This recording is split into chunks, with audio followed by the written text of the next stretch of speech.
isso, em outubro de 2012, em outubro de 2010, eu saí de um evento na França, em Mônaco, e passei por Londres para a gente já começar a pensar o que a gente ia fazer.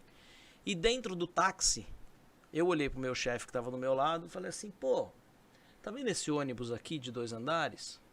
A gente podia fazer um estúdio dentro de um ônibus desse. Aí ele olhou para mim e falou assim, pô, legal, gostei da sua ideia. Agora você vai se virar para me entregar isso aí. Tá aprovada a sua Tá ideia? aprovada Pode, a ideia, começa, pode fazer. começa a fazer a execução. E isso veio, Aí na olhou verdade... assim e falou, porra, pra que eu fui ter essa ideia não, agora? foi mais ou menos isso, porque depois eu cheguei à conclusão de que eu precisava de um orçamento adicional. E aí eu fui lá e falei, pô, você aprovou o projeto, aprova o orçamento. Ele falou, não, você se vira, você vai me entregar com o orçamento que você tem. Aí... Falei, bom, tudo bem. E isso, na verdade, veio de um projeto nosso, meu e dele, da Copa da África do Sul, que a gente não pôde realizar. Que a gente queria montar 2 motorhomes para que a gente rodasse a África do Sul, dentro dos motorhomes, cada dia apresentando o programa de um lugar diferente da África do Sul. E não rodou. E não fizemos porque acho que o Ministério da Segurança, Ministério da Defesa, não aprovou, lá, não aprovou. falou o seguinte, olha, rodar de madrugada é muito perigoso. Ah, tá. Né? Então a gente não aconselha. Entendi. Então, Mas fique à vontade. com este a gente não aconselha, a gente abortou e acabou fazendo uma cobertura um pouco mais tradicional. Então, em Londres, eu falei, pô, a gente não vai ter esse problema. Então, isso foi em outubro de 2010, quase 2 anos antes da Olimpíada de Londres. Deste outubro até a Olimpíada, eu fui 12 vezes para Londres e eu demorei quase 1 ano para achar um ônibus do jeito que eu queria, do jeito que a gente queria, do jeito que a gente poderia montar da forma como a gente imaginava. Achei o ônibus, negociei, voltamos às negociações com o dono do ônibus, aluguei 2. Um para ficar lá e um eu trouxe para o Brasil. Eu fiquei com 6 meses, um ônibus inglês aqui rodando São Paulo, divulgando a nossa cobertura olímpica. Que top. Isso dá um trabalho. Dá. Dá. Principalmente porque, lembra, ônibus inglês, mão mão invertida, invertida, mecânico não conhece, foi... A liberação na alfândega, a liberação para rodar. Eu sou formado em comércio exterior, imagina o trampo que não deu isso, cara. Imagina os caras, devem dormir até hoje pensando no evento. E aí, o que eu fiz? Conhecendo o elenco, ou seja, as pessoas que estariam à frente das câmeras, eu bolei um projeto junto com 3 pessoas que iriam ser os coordenadores de switcher, ou seja, as pessoas que estariam ali no dia a dia dizendo, agora nós vamos cobrir vôlei, depois nós vamos pro tênis, depois nós vamos pro basquete, pro judô e por aí vai. E o âncora, quem era o âncora?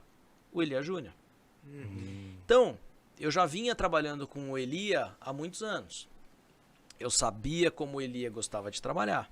Então eu sentei com o departamento de engenharia, desenhei para eles e falei, ó, é assim que a gente precisa fazer. Aí o diretor de engenharia olhou para mim e falou assim, Evandro, você tá louco?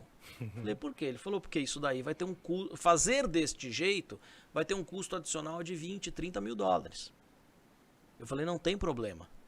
Porque se eu não gastar esses 20, 30 mil dólares, todo o resto que eu gastei com esse ônibus, aluguel do ônibus, customização do ônibus, equipamentos para pôr dentro do ônibus e tudo mais, vai tudo por água abaixo, porque o Elia não vai fazer. Ele não vai querer usar o ônibus. Vai sair mais caro. Vai sair mais caro. Sim. Porque aí eu vou literalmente ter jogado dinheiro fora. Sim. Só que, ao mesmo tempo, eu criei um outro estúdio que tinha o Estádio Olímpico de fundo. Então, o background do estúdio era o Estádio Olímpico. Então, eu falei, bom, se o ônibus não der certo, eu tenho uma outra alternativa aqui. Plano A e B. Plano sempre. A e B. E se o ônibus funcionasse, a gente teria outros pontos. Eu tinha outros apresentadores, a gente podia fazer rodízio. E aí, tudo certo.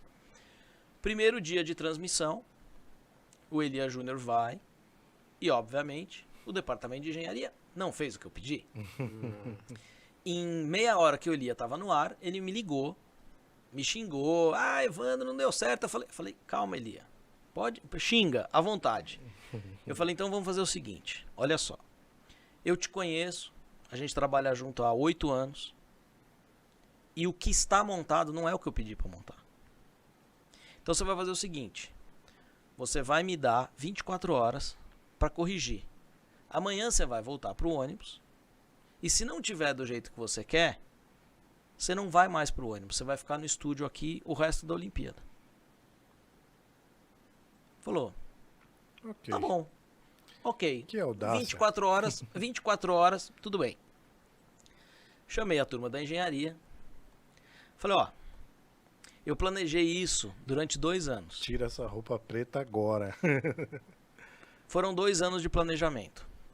E eu planejei com vocês. Eu falei o que eu queria e vocês me disseram que vocês tinham entendido. Então agora vocês têm 24 horas para fazer o que vocês demoraram 2 semanas para montar. Nossa. Ah, mas não quero... vou ter que virar à noite. Não, Sim, aquela história do parafuso. Tem que sair pra comprar, É pra tem amanhã. que fazer. é para amanhã. Sim. Amanhã, 8 horas da manhã, eu ia estar no ar no ônibus.